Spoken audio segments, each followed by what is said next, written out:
Great communicators are rare, but when they appear, they can change the world with the power of their words. I'm referring to people like Patrick Henry, give me liberty or give me death. Franklin Delano Roosevelt, the only thing we have to fear is fear itself. John F. Kennedy, ask not what your country can do for you, ask what you can do for your country. Martin Luther King Jr., I have a dream. Barack Obama, if you like your current insurance, you keep that insurance. Period.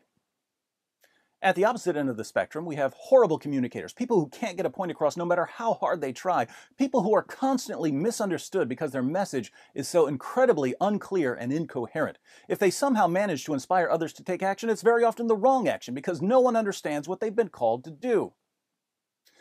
According to my Muslim friends, the worst communicator in all of history is Allah, which is odd because throughout the Quran, Allah brags about how clear His commands are.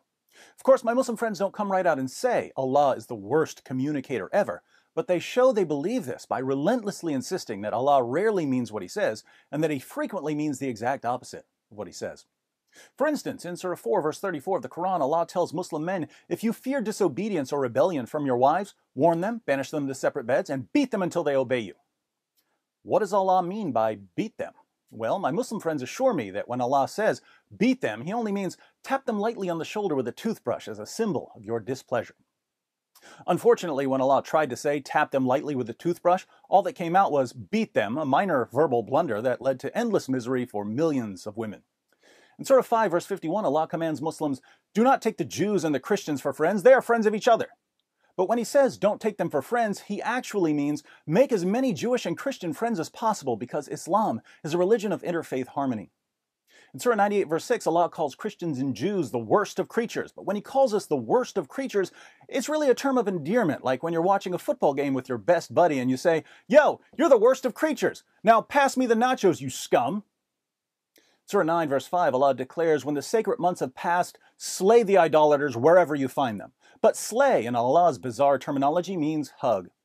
Surah 9, verse 29, Allah orders His followers to fight those who do not believe in Allah. But even though He specifically orders Muslims to fight people based on their beliefs, He really wants them to read between the lines where the invisibly small print shows that He's only referring to self-defense. Surah 9, verse 73, Allah commands Muhammad to wage jihad against unbelievers and hypocrites when He obviously means, listen folks, the gap between my brain and my mouth is infinite. And since it's impossible to traverse an actual infinite, don't ever listen to anything I say. Oddly enough, Allah's ability to speak clearly is inversely proportional to the number of jihadists who are ready to kill for Muhammad.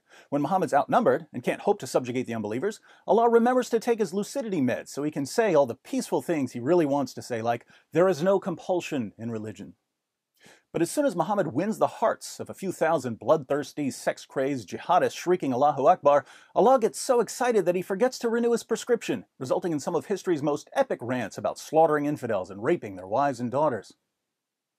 I confess, Muslims are making me feel sorry for poor Allah. Here He is bragging about how clear His book is, when, according to His followers, it's not clear at all. It's like someone bragging about what a great singer he is. Then he goes on American Idol and the judges tell him that he sounds like a cat trying to climb out of a pool by clawing its way up a chalkboard. So here's westernized Islamic theology in a nutshell. Allah is basically a good guy. He means well, he tries. But He has a little problem. No matter how hard he practices his vocabulary and syntax and grammar, he just can't manage to say what He means. He wants to say nice things, but he gets all tongue-tied and the words won't come out right. Allah has a speech impediment, perhaps dysphagia or some sort of cosmic Tourette syndrome. So when He wants to say, be kind to everyone, he fumbles over his words and blurts out, only be merciful towards fellow Muslims. He tries desperately to say, live in peace whenever possible, but his vocal cords malfunction and all that comes out is, be not weary and faint-hearted, crying for peace when you should be uppermost. He spends all eternity trying to put together the simple sentence, I love everyone. But when it's time to put his mouth where his heart is, his disability kicks in, neurons misfire, and the bridge between mouth and heart collapses, leaving us with, Allah does not love the unbelievers. This Walt Disney version of Islam, so familiar to us in the West, is a tragic tale of a stuttering, stammering, feeble deity who's lost control of his faculties and is forced by his own incompetence to sit back and watch helplessly as 270 million people die in His name, until after nearly 14 centuries of endless bloodshed, He's finally rescued by His American followers, who rarely have a clue what He's commanded, and even when they do, know not to take what He says too seriously. Now, for all you westernized Muslims who think I'm making fun of your God, I'm not. You are.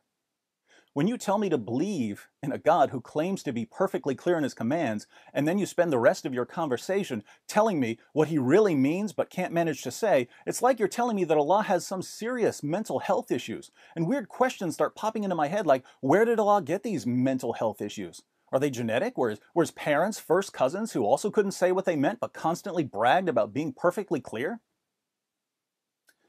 For the record, I think that Allah's commands are clear, and I don't even believe in your God. I'm convinced that the God of the Quran is a figment of Muhammad's depraved imagination. And this is what should keep you up at night, my Muslim friends. I have more respect for the communication ability of a homicidal figment of Muhammad's imagination than you have for the God you worship. I take Allah's commands seriously enough not to reinterpret them whenever I feel like it. But if you, the people we're told daily are the true Muslims, don't have even this basic level of respect for Allah, why should the rest of us care what he says?